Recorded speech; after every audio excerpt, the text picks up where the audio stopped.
I'm Shantia B, and I'm inside of 106.7 Light FM with radio personality Helen Little. How are you today? I'm doing great. How are you? I am great. So it is great to even be here. So let's get right into it. The day in the life of Helen Little. Well, I start my day very early because I commute into the city. I work in New York City, but I live outside of Philadelphia. So the first thing I do is I get up and I try to run 2 miles before I even head to the train and catch a 7:40 train into the city. Then I take a 3-mile walk from Penn Station to where we are, which is located below Canal Street. Then I get ready while I'm on the train for my show by going through Twitter and Facebook and different news organizations, and I look for things that people are talking about, what I might talk about, so that when I get in here, I'm fully equipped and ready to go. My energy level's high. I've gotten my workout out of the way, and I'm ready to entertain the millions of people that are listening. Absolutely. So everybody can hear it through the iHeartRadio app. How have you felt over the years, the evolution of radio? Because you are a veteran to the radio, but it's been a lot different then. It could be so immediate to listen to radio a couple of years back, but now it's just on the touch of an app. How does it feel for the transition? Well, the biggest difference is when I started, I played actually records, at one of the stations, the second radio station that I worked at. We actually queued up 45s. And then there was cart music, where music was actually on what looked like 8 tracks, and we played them in a cart deck. And then slowly but surely it became digitized to what it is now. There's no music that's actually in the studio. There were CDs, and now everything's on a hard drive, which is centrally located somewhere in Texas or Ohio or somewhere. But we pull from there, and it's all programmed for us. And I like it because it gives you an opportunity now where you were constantly moving to do the physical part of the job. Now you're constantly moving, doing the mental part of the job, preparing what you're going to deliver to the audience, what you're going to give to them, how you're going to present the contest or the music that you're playing. So that's the shift that I like in terms of the application for my work. In terms of what it is as a listening experience, I think it's improved. I think the difference between then and now is that, you had more unique radio experiences because every radio station was different in every market. Right. Now you have more syndication. You had syndication back then, too, when I started. I've been in the business for over 30 years. But now we're going back to that personal connection, that one-to-one you with the listener. And it's being done by however you choose to get your delivery, whether it's via the iHeart app, whether it's straight over the speakers through your car, whether it's in your computer and you're listening at work online. There's so many different ways to deliver the content to make it something that's still a personal connection for the listener. Right, absolutely. So how do you feel about being more of a visual sense now for radio? Well, I don't like the idea that I have to wear makeup. On the foundation, the contour. It's like the other day, my boss has a green screen in his room. Wow. And he shoots video for our website and for our, e-blast and things like that. And he's like, hey, when you get off the air, come in and shoot a video. I'm like, I didn't dress for a video today.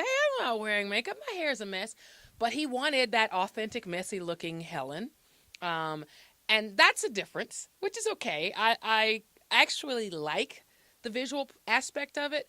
It's just I like to be prepared for it. Right. You just got to get the advance notice. Yeah. Then you can do everything else. But I don't want to come off like a diva, so I was like, yeah, okay, shoot me with no makeup and messy hair. Kind of like today.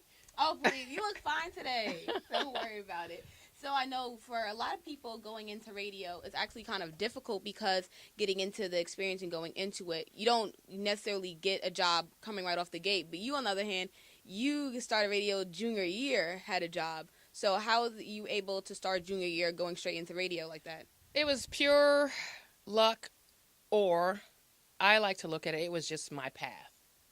I answered an ad in a newspaper, and the ad was like, radio jobs, no experience necessary. I applied. I'm the only person that showed up with a tape, and I got the job. And, that is how I launched my career in late 82, early 83. And I've been doing it ever since then. Years later, after I'd lost contact with the program director that gave me my first job, I was able to find him through Facebook. And I just wanted to tell him thank you and let him know what I did with the opportunity he gave me, because I did not take that lightly. Today, I think that the distinct advantage that you have, though, is you can just start your own radio station without having a radio station. And that's what I encourage people to do. If you want to do the job, start doing the job. Set up your own podcast, start promoting using social media. Twitter is very much like broadcasting. It's just that it's limited characters. But every day you're sending out a message to people that you don't see or hear. You don't know who's receiving the message, much like radio. So start by using social media, using podcasts, using the tools that you have and the people that you already know to create your on-air persona, and then use that to get into a company like iHeart. Now, do promotion for the PDs, do they do more so of recruitment nowadays, or can people still apply? Or which do you think is more effective? It's a combination of the two. But the biggest thing is, if you've already built something, they're looking for you. Wow. That's your resume right there. That's your recruitment. If you're out here doing something like what you're doing, creating content, and people are responding to it, they're looking for you. Trust me. Yeah. Some people just think you just put out the videos, maybe it'll service, and then you never know what's gonna come up, but you never know who that click is and who's. But you can't just put it in. You can just put it into the universe and expect it to happen, but it's more likely to happen if you work it, if you hustle, if you take, let's say, this particular interview and you put it on your website or whatever it is you're going to do with it, but you promote it and you get people to come to it and you start building a name for yourself and you show up in places and people are over and over and over again are like coming across, oh, I know that girl. I've seen her. I've heard her. I like her stuff. And then it's going to get out. Like I love to say, you cannot hide a diamond in the mud. Mm-hmm. Someone will find it. That's true. That is absolutely true. So what are 3 people in your life that you can call for anything, personal or professional? My sister, my younger sister, definitely. Even money. I'm not going to ask you for any, but actually anybody in my family I could call for pretty much anything. Some of my old program directors, Quincy McCoy, he gave me my first job in New York. I could call him for anything. And one of my old general managers, Chester Schofield, I could call him for anything. That's good.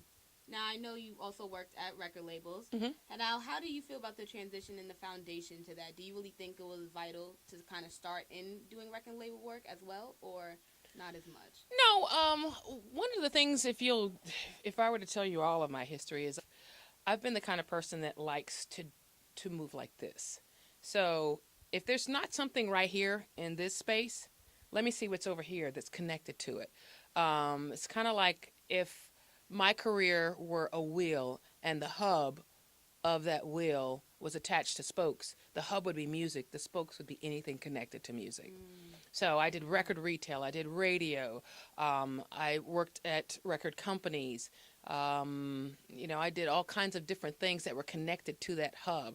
I was in artist management. I even wrote songs. I used to arrange music for a group I was in college. It was a girls a cappella glee type group. And so I've everything that was connected to music, to that hub, I tried to surround with spokes that connected everything back to that. So when I decided to go into the music end of things on the record side, it's because I had accomplished every goal I wanted to accomplish at the time in radio. I mean, I checked every box. I'm like, well, what's next? And I'm a very much a what's next kind of person. So I wanted to try something new. I had great opportunities. I worked with some great people. But I missed the connection with the people that listen to the music. When I went into the record business was when iTunes first got introduced. And so it was a transition from the physical product, the tangible product, to the non. And that was a very difficult time for music retail at the time. And they had to find their way, and I saw a lot of record stores closing. So it was sad for me because record stores were a part of history. Well, no, it was part of my childhood. It was part of my life.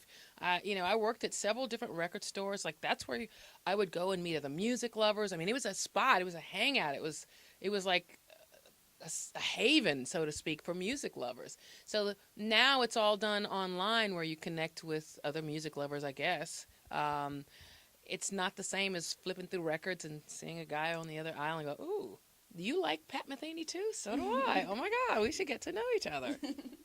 Absolutely. So I know going into radio, you were a program director formerly. What are some of the duties that you had to do that people may not know about that a program director has to do? Protect the license. That's your number one job. You got to protect the license, which means whatever you put on the air must not, put your license in jeopardy. And not too long ago was a case, I think it was in Florida, of a guy who tampered with listeners who had the PPM meters Right. which is how they get the ratings, and put the license in jeopardy. So Oh, it's a wow. big deal in terms of what it's going to cost that company in fines and how the FCC has come down on them, and just the ethics of it. So the number one thing is to protect the license. Also, depending on the format, this is not depending on the format, but depending on the format, providing the company what they need in terms of the number of listeners and a product they can sell, but also serving the audience as well. So everybody pretty much knows you serve the audience, but you also serve your advertisers. You serve your client base as well. Absolutely. Now that's going into ticket giveaways. I always wondered, how do the people in the station reach out to sponsors to do the ticket giveaways? Is it more that they reach out to you or vice versa? Well, we have a sales department that, for the most part, deals with clients, promoters, and the like, and setting up ways for them to expose what it is that they're doing. Now, it depends on the type of ticket. For example, if it's the iHeartRadio Music Festival, that's our event. So we don't go anywhere to get that. But there's a whole separate section of our company that does nothing but events. If it's Billy Joel at Madison Square Garden, whoever's promoting that concert, may buy advertising at a station, and then ticket giveaways become a part of that. Gotcha. Now, as everyone knows, radio is a 24/7 hour job. What shift do you remember being the shift that, wow, like I can't believe like I'm doing this in radio right now? My first one. It was overnight, weekend, and I was like, wow, this is the greatest thing ever. The most fun shift I did was mornings. I'm a morning person, so I love getting up early. I was in Charlotte, North Carolina. The city was quiet. Nobody was out. I would come in and start the day for other people. And, I took so much pride in that. And I loved the idea of waking people up and starting their day and giving them something to look forward to as they went out to work or to school or whatever. That was fun. And I had a great morning show partner that I worked with, so that made it better too. Nice. Where it was a time in your life it was very difficult and you felt like you wanted to give up, but you didn't? Yeah, definitely. Earlier in my career, primarily because no one prepares you really for that part of it, for the tough times, for when it's like, wow, I chose this and it's really a lot of work. And seeing how sometimes it's not a kind business, you toughen up pretty quickly. So I never thought about giving up. I just thought about how hard it was going to be to accomplish what I wanted to accomplish. Now, going into locations for different radio stations, you're from North Carolina, come to New York. Did you ever have any type of fear moving different locations in radio? Cause even everybody knows that New York City is like the main space for media outlets. But were you ever kind of nervous to relocate anywhere else in your career? When I first started, I moved around North Carolina a lot, and my morning show partner is the one who encouraged me to leave and go to a larger market. And I got a job in Dallas, Texas, so I left Charlotte and went to Dallas. That was the first time I'd ever moved far away from home into a different time zone, and it was very eye-opening, and it wasn't as hard once I got there as I thought it would be. It was a great group of people that I worked with. Some of them to this day are still some of my best friends. And after that, I realized, why not go somewhere? I came to New York on a dare. Someone basically told me, what makes you think you can get a job in New York? And I'm like, I'll Show you. Prove them wrong. And I'm still here. Hello. And you have to be willing to be open to whatever opportunity comes your way. If it's moving, if it's changing your shift. I've had that happen to me before, where I was on, middays doing my own show, and all of a sudden I was moved to afternoons to do a different show, or moved around, and all of those things happen. So you can either cross your arms and pout, or you can see it as a great opportunity and take it and run with it. I did a little bit of this. I'm not gonna lie. So do they notify you, like, okay, we're about to change your shift to the overnight? Maybe the day before. Wow. Sometimes. That's it? Well, it's never all the same. Yeah. I know people that, found out that they didn't have a job on their way to work before. Riding it, coming back from vacation, turns on the radio, and our new afternoon guy is coming in about an hour. What? And yeah.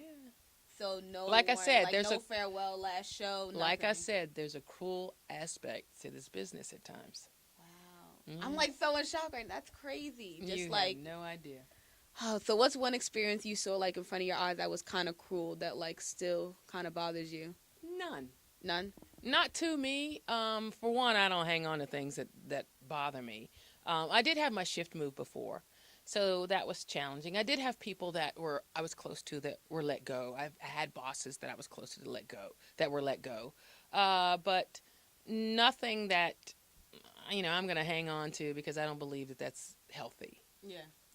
That's great. So now going into having friendships and going into the transition, how was it having your friends holding on to seeing your growth to now getting to this point? Was there any type of jealousy ever in that point? Not with people that are your friends. Right. People that are your friends always support you and uplift you. People that aren't your friends, who cares? Now, before I forget, there are more than one radio stations in this building. Do you guys mingle between buildings or not really? Like it's kind of. Well, I used to work down the hall at Power 105. So, if you see people that are in the building that you know all the time, and so I might run into Elvis Duran at Z100 on my way in the morning. I might see Angie Martinez on my way out. She's at Power. He's at Z100. The people at Q104, Maria Melito that does middays is one of my close friends. And, of course, Cubby is on KTU, and I've known Cubby for a long time. We're good friends. So it's like, yeah, there's a sorority, fraternity feeling about people in radio, especially ones that have been in a long time. And we've got a great group of people here in New York. Absolutely. So you heard it here first. You're watching Shantia B TV.